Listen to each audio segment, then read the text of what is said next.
Hello, everyone. Good afternoon, good morning, good evening, depending on where you are located. I see a bunch of people already joining us. So first things first, my name is Akos. I'm the CEO of Airtime, and Airtime is an autonomous discovery platform turning raw customer feedback into product insights. Today, I'll be talking to Zsombor about getting a knack for usability testing. And Zsombor is like a living and walking repository of insights about usability testing. He's a senior UX researcher at SAP Emarsys. He graduated in cognitive psychology and worked in academic research before transferring to UX research about 10 years ago. And with that, and without further ado, I think I gave everyone enough time to join. Zsombor, it's a pleasure to have you here. I'm grateful that you accepted my invitation. And I think the best start for our discussion today is to say a few words about yourself. Thanks for having me, and I'm glad to be here. So the introduction was pretty accurate. I have been doing usability tests for over 10 years, I guess. And I've been working with other UX researchers as well, having mentoring many, and also hired many or took part in their evaluation and hiring. So I have that perspective as well. And for a brief period, I have also served as a product manager, which was a funny experience because I had to dog food my very own research, and that gave me some insights about usability testing in particular as well.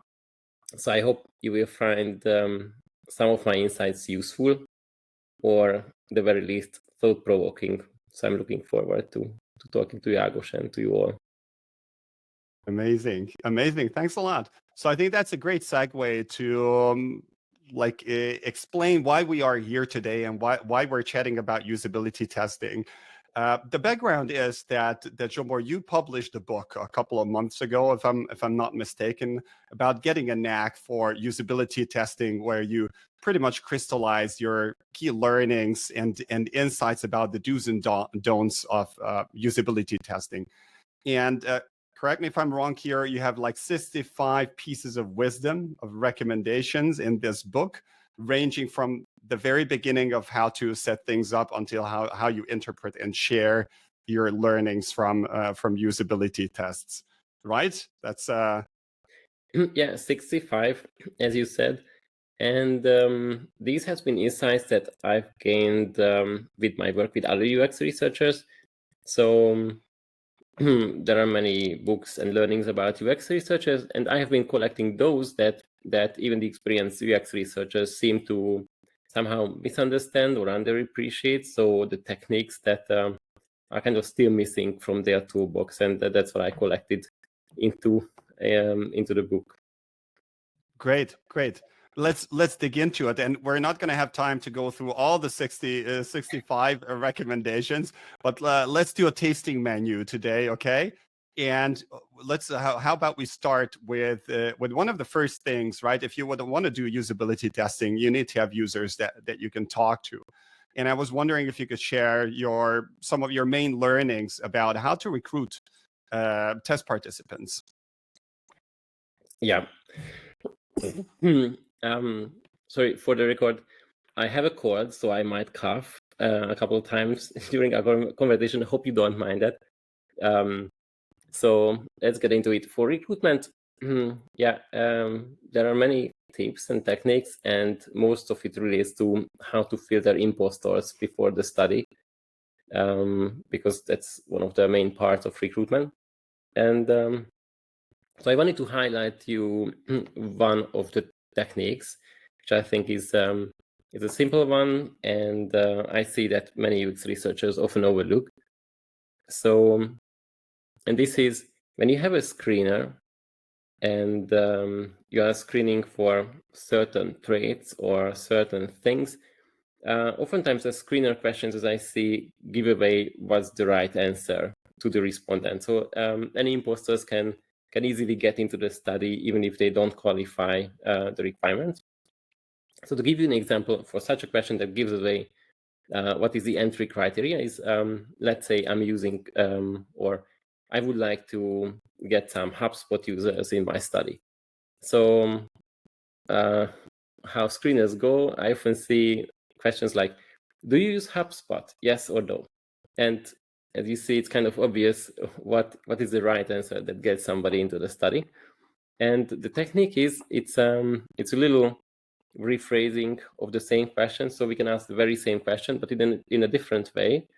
That has a chance to filter out imposters. So instead of asking, do you use HubSpot? Yes or no? I could ask, which one of the CRM tools have you used recently? And then I list like Pipedrive, HubSpot, a number of other tools. And so I still get the people who use HubSpot because they will mark HubSpot, but all the others will have no idea what I'm looking for because it could be any of the other options.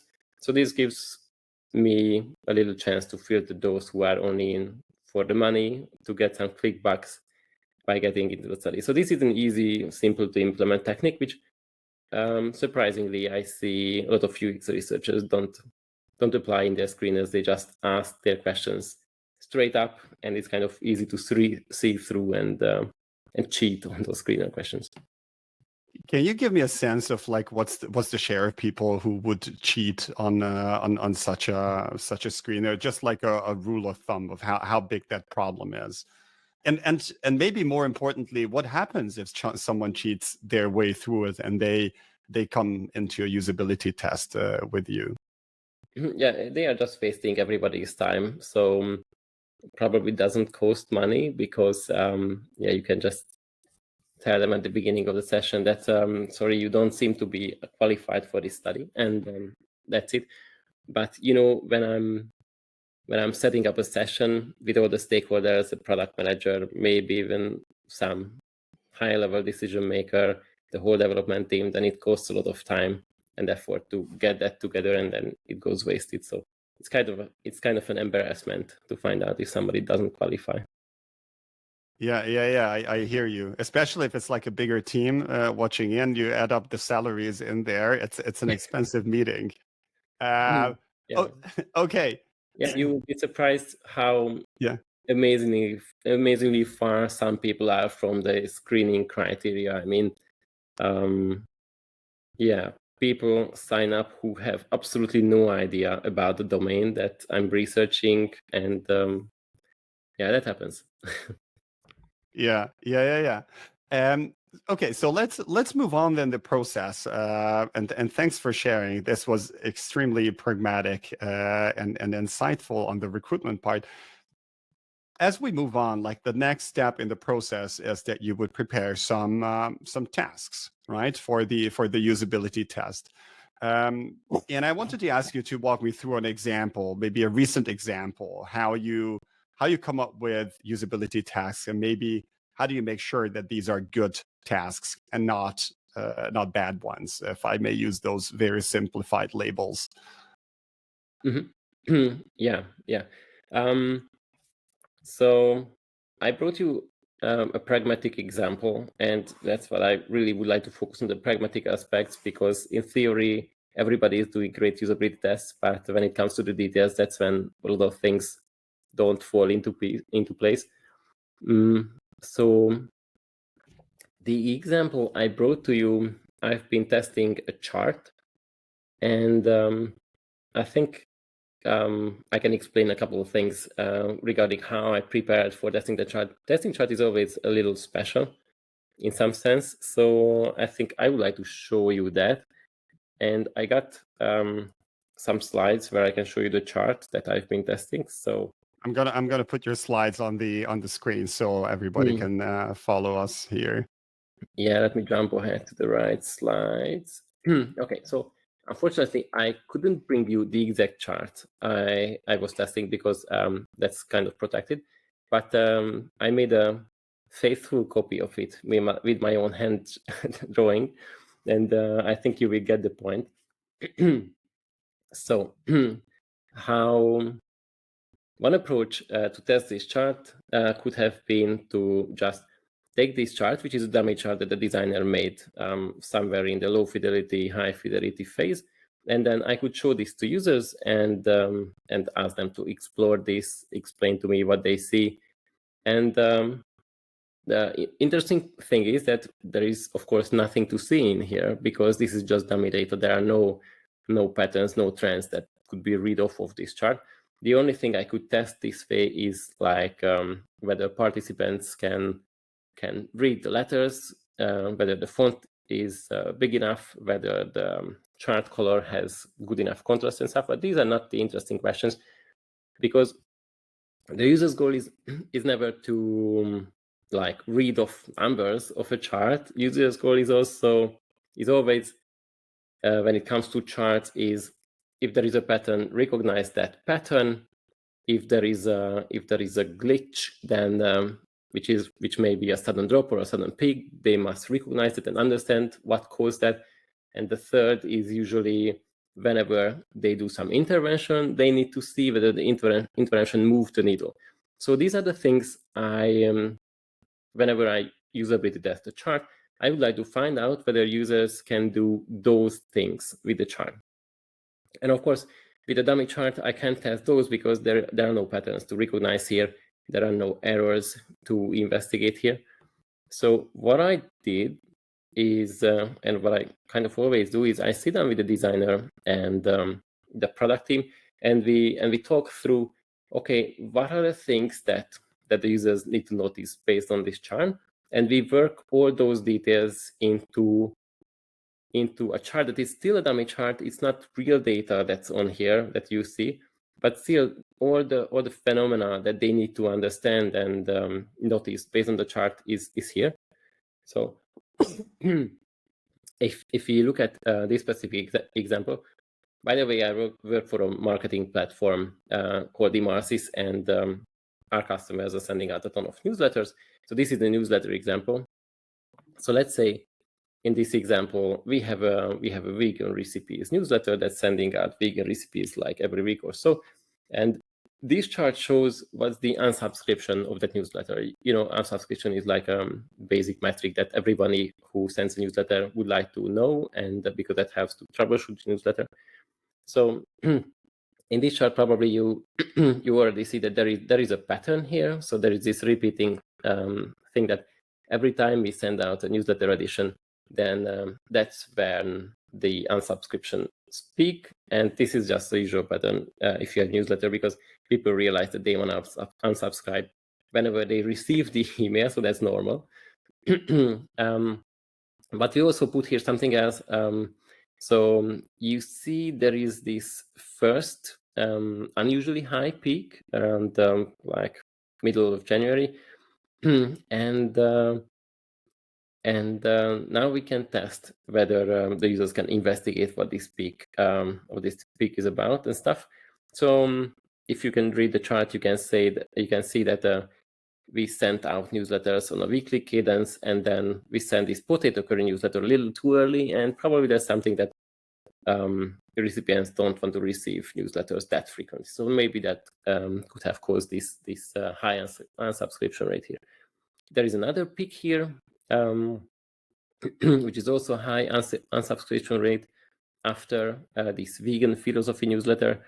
And you can probably pick it up that this is caused by the fact that this is a vegan recipe newsletter, and suddenly we sent a vegan philosophy newsletter, and probably our recipients are not that interested in vegan philosophy recipes. So the point here I wanted to make is that to answering your question, Ágos, this has been a recent usability test when I wanted to test a chart, and the key point in preparing for this test task is to work the real phenomena that the users need to understand, the real patterns and the real problems into the chart, so I could test whether users are able to recognize them and understand them with the help of the chart, because that's the chart's true function, to help users really understand these things. Does that count as a good example? It counts definitely as a good example, but I let the audience make the judgment here. Feel free to add your questions or your comments on the example. Let's move us a little bit closer to you again. And I'd love to move on in the process and say, okay, you recruited your test users, you came up with a test about vegan recipes on subscription rate. Now you're in the call with the user, right? You just tuned in. Do you have some like ways to break the ice to start a usability test that has like a positive impact on the outcome later on? Yes, and controversially, my technique of breaking the ice is skipping the small talk part oftentimes. And it's funny, not sure if it's a European thing because I live in Hungary and working from Budapest, or if it's global. But so far, it seemed to work me quite well. That so in English-speaking countries, many people start with "How are you? How do you do?" and stuff. And whereas oftentimes there is no genuine interest in the others. It's just I am just a random researcher for the participant. The participant is just a random participant for me. We will never see each other again, probably. So instead of like trying to strike up a chat about some similarities or experiences we share, we could just go straight to the business and say, I know why you are here. Let's not waste each other time. Just get to it, get to the test. So after a brief introduction that I'm a UX researcher at this and that company, we can go and go to the meat of the meeting and start the testing immediately. And I think when you try to strike up small talk at the beginning, that often backfires because in times it can be rather disrespectful for the other because you are not there to have a small talk, to have a chat with that person, but to get some work done, and they know that as well. So yeah, that's one thing I don't do to start a session on a good note. Yeah. Do you say anything about so you like pretty much say, hi, I'm XYZ. I assume you informed the participant about the purpose of the meeting beforehand, or what pieces of information do you share? What does the participant know when they enter the call about the purpose of this call and what is expected from them to discuss? In theory, they pretty much know everything. That this is a study. What's the purpose of the study? Who is going to facilitate the study? Which company are they from? And I think I share nothing new. I just reiterate who I am, the company. I guess I need to do that for legal reasons as well. And of course, the purpose of the study, because they may have been informed about the purpose of the study like a few weeks back when they were signing up to the study. But when they actually come into the study, they probably have all forgotten that. And it's just, I'm not sure if it's necessary information, but just a reminder to place them into the situation where they are and why are they there. Yeah. All right. Let's chat about the what you watch out for when you're in the usability test. And I can't quote the exact proportions here, but there's this famous pie chart which says like about 7% of the information that we perceive comes through like a verbal information exchange, like somebody saying something, and the majority comes through the body language and expressions and things that we do. So I assume, and I'm not a usability testing expert, but I made the assumption that the most valuable insights that you can find in a usability test is not just the user commenting on what they're doing, but what they're doing or where they seem to have like a confused facial expression. So my question is like, what are the kind of behaviors, emotions, and signs you're looking for besides what the user tells you in a usability test to get like a comprehensive picture of their experience? Yeah. So over the years, I have identified to myself eight signs that I'm constantly searching when I'm observing somebody's usability test. And yeah, some of these are verbal things that they say. Some of these are behaviors that they do. It doesn't really matter. What matters is that I can spot them, even the tiniest ones, and then I can go and unpack, okay, what have caused that potential usability issue. And my 8 signs that I'm looking for is whenever the user asks a question, that's one. And I think it is often a mistake in people's usability test that when the user asks a question, they just, as every researcher knows, we shouldn't answer the user's question, so they don't answer it, but they don't unpack it. But if the user has a question, that means there is a usability problem, because they shouldn't have questions. I should tell them everything. So that's fine. If the user has a question, then I need to unpack why they are having that question. If the user says, I don't know, I don't get this, that's obviously a sign of usability issue. That's number 2. Then whenever the user misunderstands something, and this is oftentimes not obvious to them, it's only obvious to me, who knows the product, knows how it works, and when they are narrating how they understand it, I immediately pick up, okay, they don't get it, or they don't think about it the way they were supposed to think about it. So that's, I think, number 3, misunderstanding.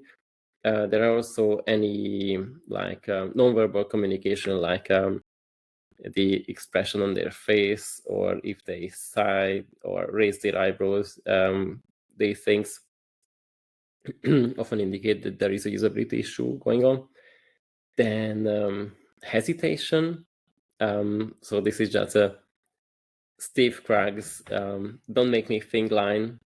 So whenever the user hesitates, that means they are thinking, which is bad by default. And then there is, I'm also looking at their path, their journey.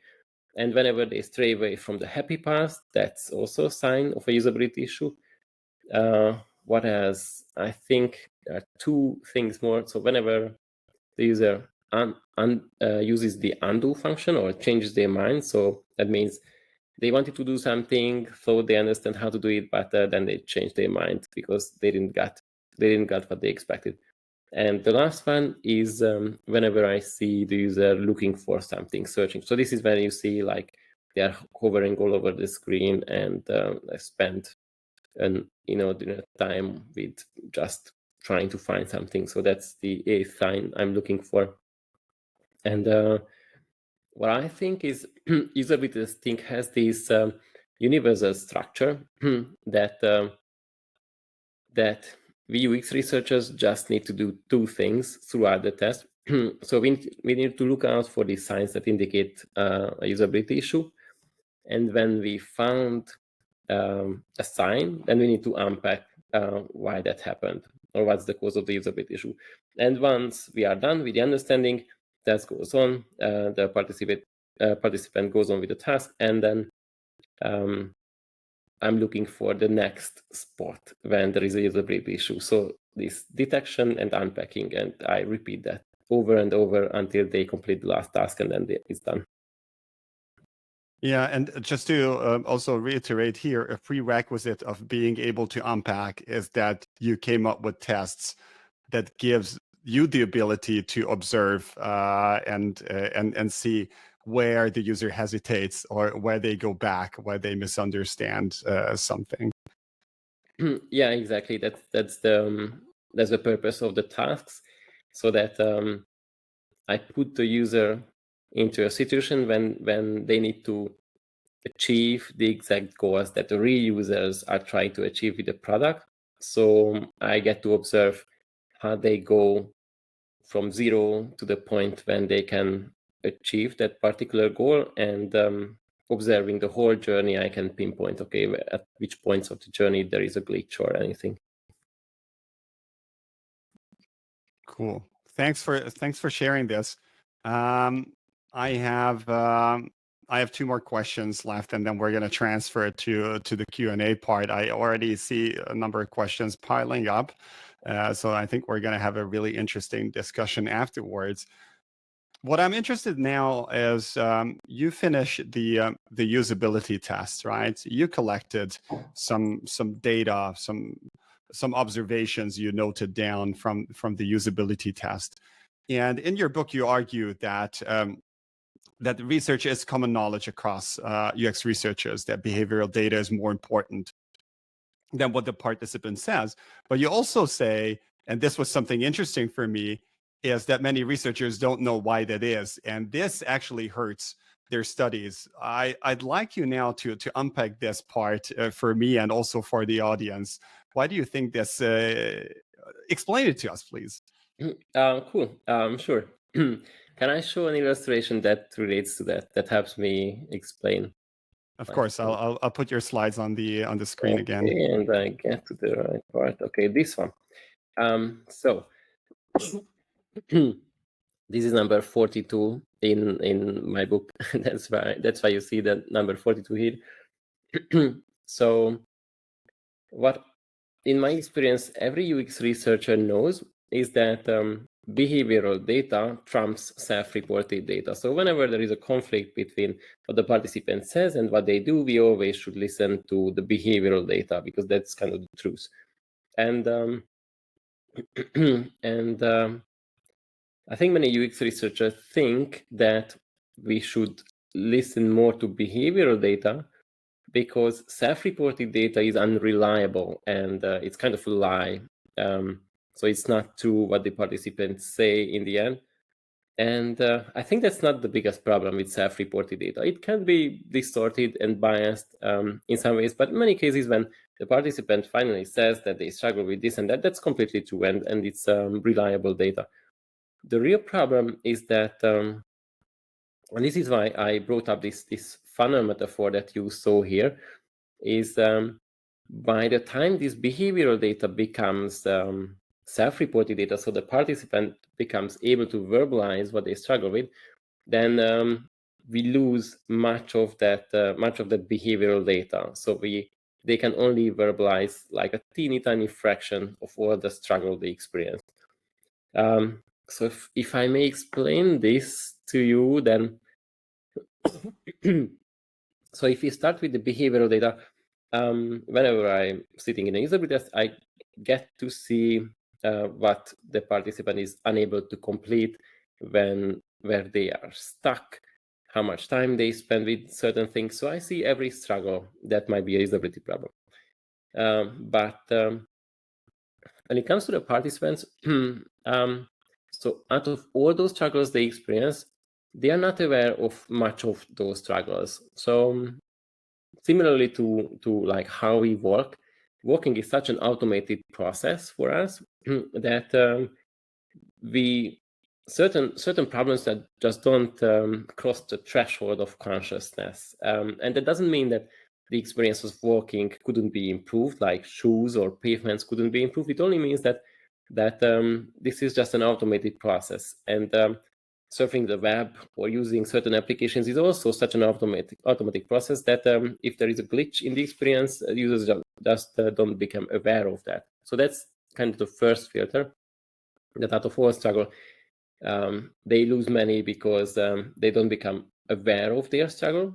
And then the next one is, out of all those struggles that they perceived or noticed, not all of them they perceive as a problem.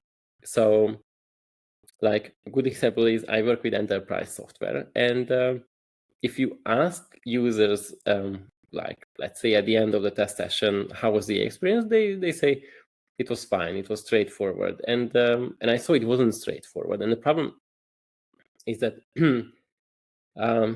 so even though they struggled throughout the experience, they don't interpret it as struggle. Like, okay, enterprise software supposed to suck. I mean, what were you expecting? So it's just the way things are, and they don't really recognize certain struggles as like problems for them. And they only realize there was a problem once you show them that the experience could have been much more better, and then they know, okay, my life used to suck until this point. So there is this filter, and then they, from all the things that they noticed and they really interpret the struggle, there is a third filter, which is, okay, how much they are willing to share with us, because many usability issues are kind of embarrassing. They are trying to look competent for us. So yeah, by the end, when the behavioral data goes through all these filters, much of it falls out from this funnel. And that's the real problem with self-reported data, that it only allows to learn about this tiny fraction of all the usability issues. And when, so for example, in my mentoring, when researchers learn this thought, then what I see is they really start paying attention much more to the behavioral data, because they know that the problem with self-reported data is not that it is not trustworthy, but because like 90% of the data is just not present in the self-report, in the verbal account of the user. They can only see it in the behavior, in what the participant does. So I think that's the fundamental misunderstanding, is that self-reported data, the biggest problem with self-reported data is not that it's unreliable, but the problem is that it's not complete, not nearly complete. I think that was a really, really good example, and there's a little bit of icing I can put on top of my experience. Like, I was once told that optimists, people who are optimistic, they are optimistic because they tend to forget negative experiences. And it's just my experience when I participate in usability, I also forget some of the struggles that I had. I know it's anecdotal, but I wanted to reflect on what you said, like how much actually makes it into my like cognitive part, and share it with my counterpart in a usability test. It was extremely.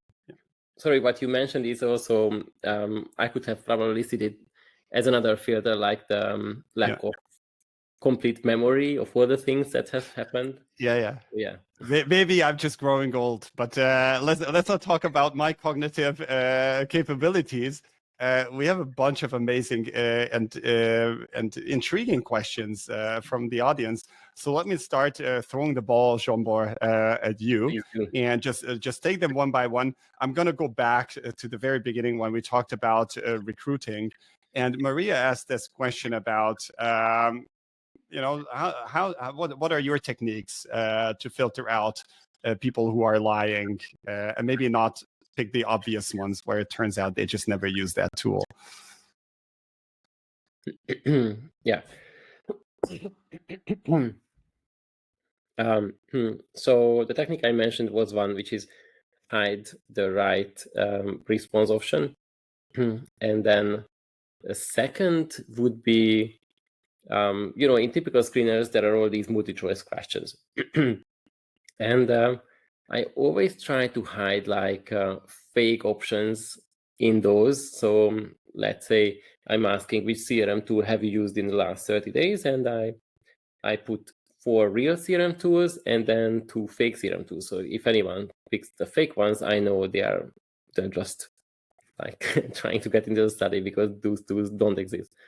And there is a trick to it, that it needs to sound legit.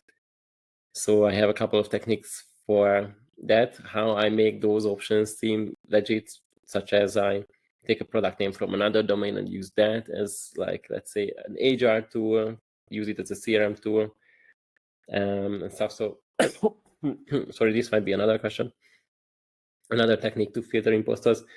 And the third item I might mention is throw in some heavy domain knowledge related question. So like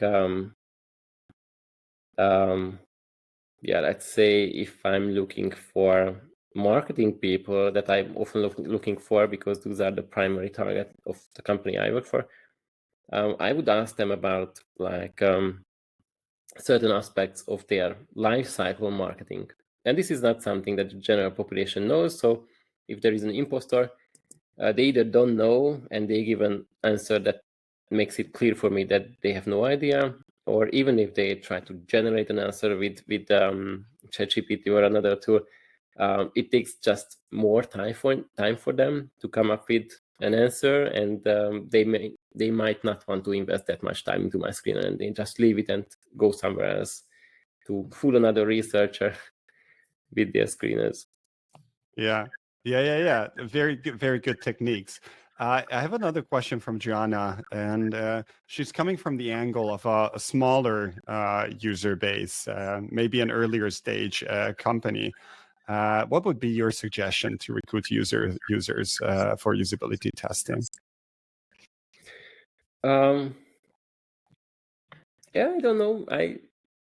I don't really have anything that comes to mind from a small user base. Yeah, I'm not aware of any specific technique that only applies or it is good for a smaller user base. So in my case, in Emarsys, the earlier head of UX used to say that we have like a couple thousand customers. These are companies. This is B2B. So in theory, we could talk to each one of them, and that was it has its advantages, because with some customers we know each other already because we have talked several times, and it gives us some advantages when it comes to recruiting. Now that I'm thinking about this, I notice that there are quite a few things about recruiting from a smaller user base. We're just quite cautious about not to over recruit the same people, again, because that's the easy way. And since we are always in a hurry with all the projects, it's tempting to go to the usual people. I think for usability tests, it doesn't matter that much who the particular participants are, because like if I'm doing another kind of research, I'm researching user needs, that sample needs to be representative as much as possible to the whole user base. But if I'm doing usability testing, much of the people have the same cognitive processes, the same attention span, the same perception, visual perception and stuff. So usability testing is, I think, is not that sensitive to doing the test with the same people again and again. Yeah, couple of thoughts. I hope it helps. Got it. Thanks so much. I have another question for Maria about determining a good and healthy time for users to complete a certain task.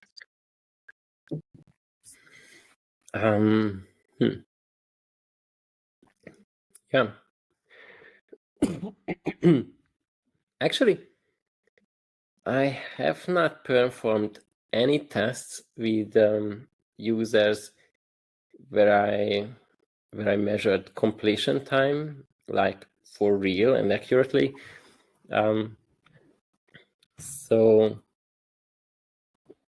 yeah, probably because we are doing more qualitative usability tests, and but sometimes we talk about completion times, but not in a quantitative way, not like measuring, but just saying that it feels too much for someone to complete the task. Sorry, in that duration. But yeah, I don't have benchmarks for that. Whenever I see that the participant is struggling and they are making detours, or they don't find something, that's just then I notice that it should have taken less time for them. Okay. Maria, you have a few other questions. I'd like to give also the others a bit of airtime here, so we'll get back to yours. But first, I'd like to jump to Zana's question about when and how do you generally ask questions during a usability test once the task gets done?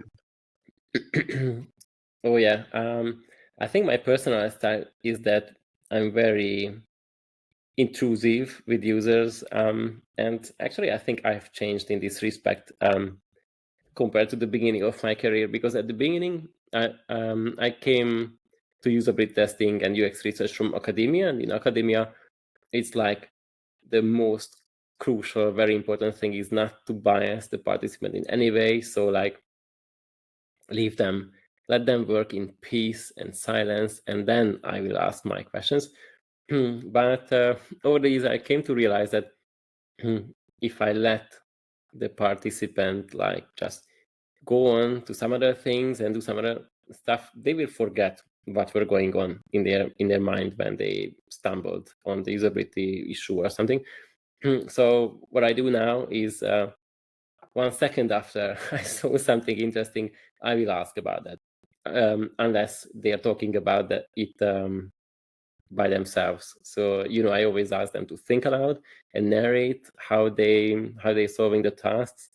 But if they don't speak, yeah, I will inquire about their experience like immediately and not letting them leave. And it feels sometimes uncomfortable to do this because I'm really pushy, to be honest.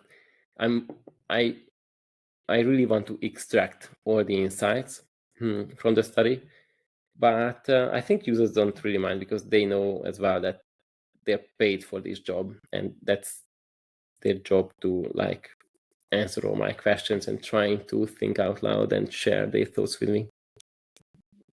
Cool. That was a very insightful feedback here. I have another question from Tanmay about conflicting feedback from test participants. How do you deal with that? Yeah, that's I think the most interesting part of analyzing the data. Yeah, and I don't have any clever things for that apart from obviously if the conflict is between the self-reported data and the behavioral data, then yes, the behavioral data is the absolute truth. But if there is another type of conflict, then I'm just trying to put together the pieces, and if it somehow resolves itself, then I put that into my report. But if I can't resolve it, then I just leave it there. Maybe I make a note for my next usability test so I can test that topic with another participant to see if there is something there. But if I can't resolve the conflict, I just don't report it at all because I'm not sure what to think about it.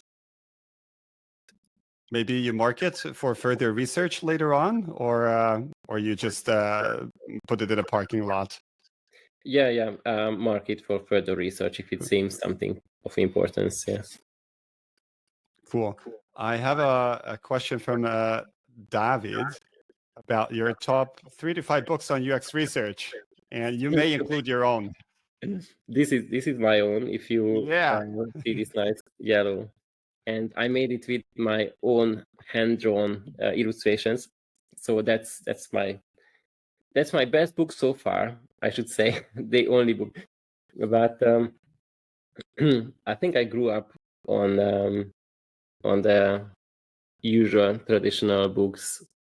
So if you are starting out, obviously you should read Steve Krug's books. I think he has 2 books on usability testing.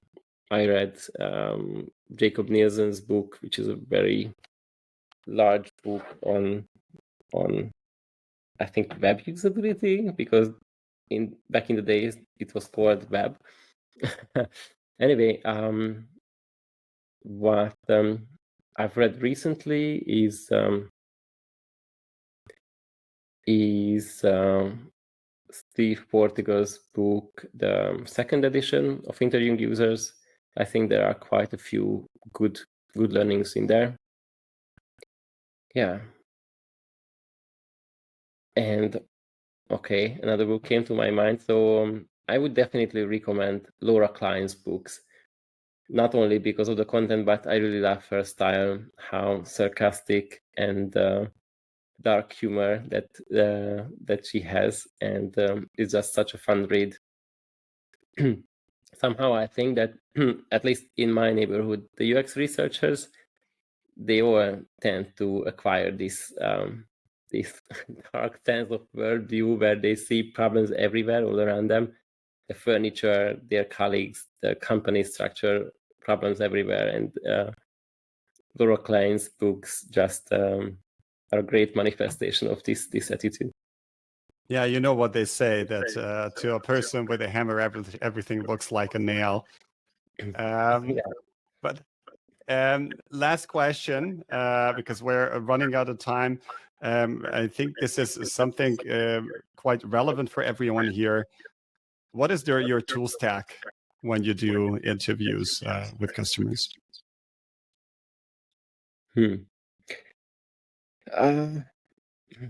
Yeah, let me think.